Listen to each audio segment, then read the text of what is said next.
C'est pire que dans n'importe quel pays du tiers-monde.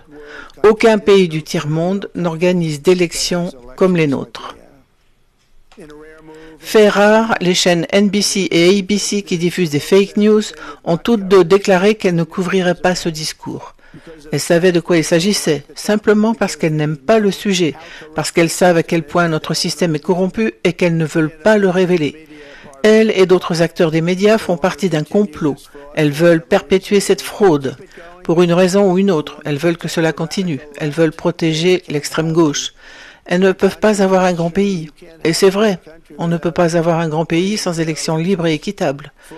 Une fraude comme celle-ci devrait entraîner le retrait de leur licence. Ils utilisent nos ondes publiques qui représentent plusieurs milliards de dollars, sans débourser le moindre centime. Ils ne paient rien. Tout ce que nous voulons, c'est de l'honnêteté dans nos élections et de l'honnêteté dans la couverture médiatique.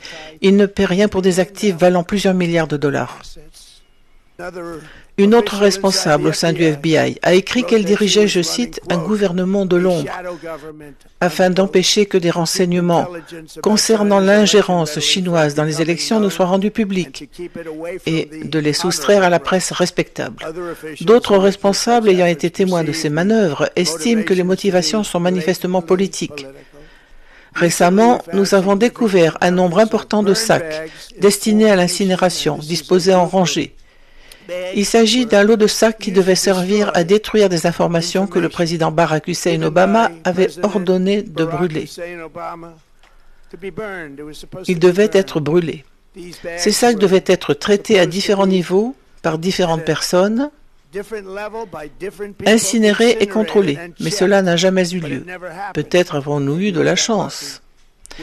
Nous pensons que cela n'a pas été fait intentionnellement, mais plutôt par suite d'une incompétence flagrante de la part des personnes chargées de brûler ces sacs. Mais surtout, pour faire face à cette crise de la sécurité électorale, il est impératif que le Congrès adopte la loi Save America Act. Est-ce si difficile à faire, à moins que vous ne souhaitiez tricher? La seule raison pour laquelle vous ne le feriez pas, c'est que vous voulez tricher, car vos politiques sont si mauvaises et vos candidats si pathétiques que vous ne pouvez pas vous en sortir ou vous faire élire d'une autre manière. Ce projet de loi historique exige que tous les électeurs présentent une pièce d'identité avec photo. N'est-ce pas simple? Pourrais-je avoir votre photo, s'il vous plaît? Une pièce d'identité avec photo. Tous les électeurs doivent fournir une preuve de citoyenneté. Êtes-vous citoyen de notre pays, s'il vous plaît? Et espérons qu'il n'y aura pas de bulletin de vote par correspondance frauduleux, comme on l'a vu en Californie et dans tant d'autres endroits. Le vote par correspondance est intrinsèquement sujet à la fraude.